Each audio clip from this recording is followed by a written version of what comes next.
Hola, mi nombre es Nereida Pérez. En esta oportunidad voy a hacer la exposición sobre la materia de derecho tributario abordando dos temas.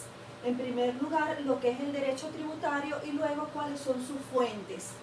Iniciaré entonces indicando que cuando nosotros hablamos del derecho tributario nos estamos refiriendo a un conjunto de normas y disposiciones jurídicas que vienen a regular lo que son las diversas formas de tributos en nuestro país, atendiendo siempre a una serie de parámetros legales que deben seguir aquellos sujetos, tanto activos como pasivos, encargados de lo que es la recaudación de impuestos en nuestro país. Tenemos así que nosotros cuando hablamos de el derecho tributario tenemos que tener en consideración una serie de principios por los cuales él se debe regir. En primer lugar, el principio de legalidad, que se refiere a lo que es la primacía de la ley.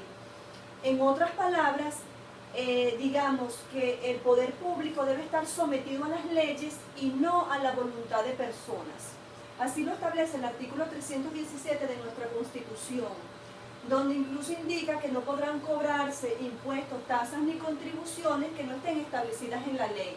Significa esto que una persona no puede disponer, así tenga autoridad como un funcionario público, para cobrar una serie de impuestos, tasas o contribuciones si no está respaldado por una ley.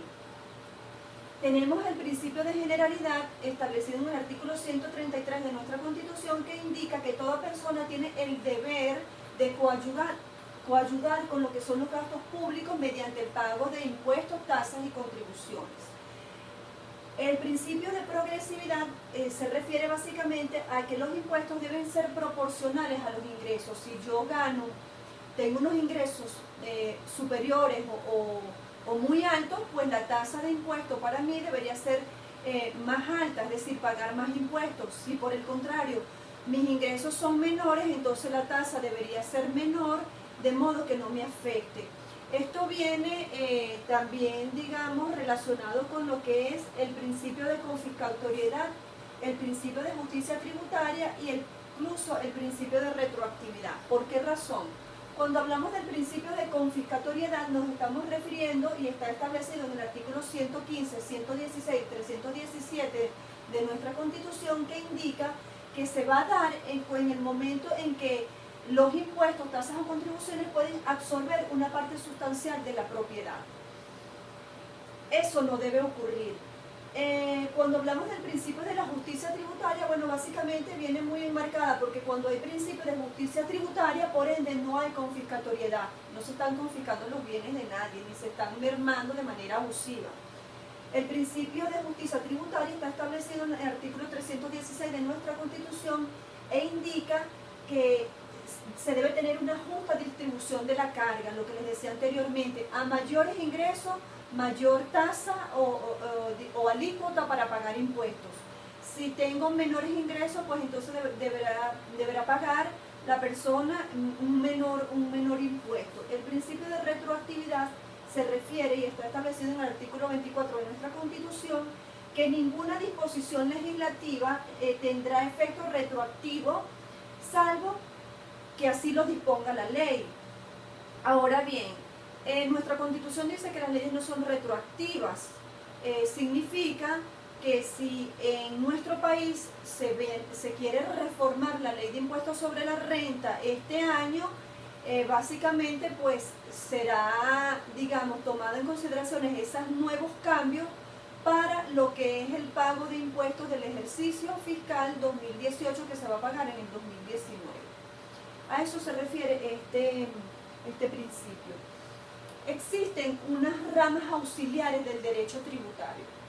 En primer lugar, tenemos que esa rama es el derecho penal tributario, aquel que establece penas, condenas,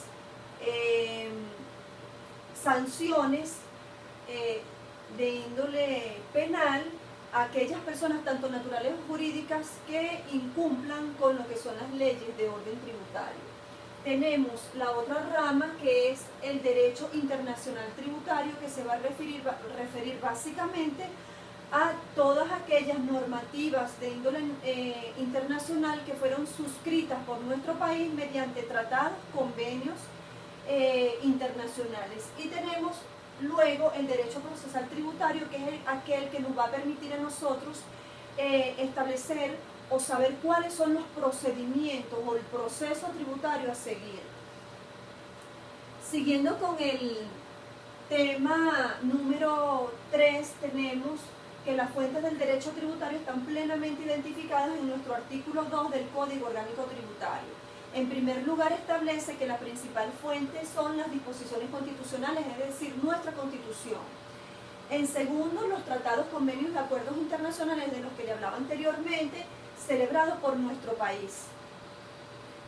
Seguidamente, las leyes, todas aquellas leyes y actos con fuerza de ley. Los contratos relativos a la estabilidad jurídica de los regímenes de tributos nacionales, también estatales o municipales. Y por último, las reglamentaciones y demás disposiciones de carácter general establecidas por los órganos administrativos que tengan facultad para ello.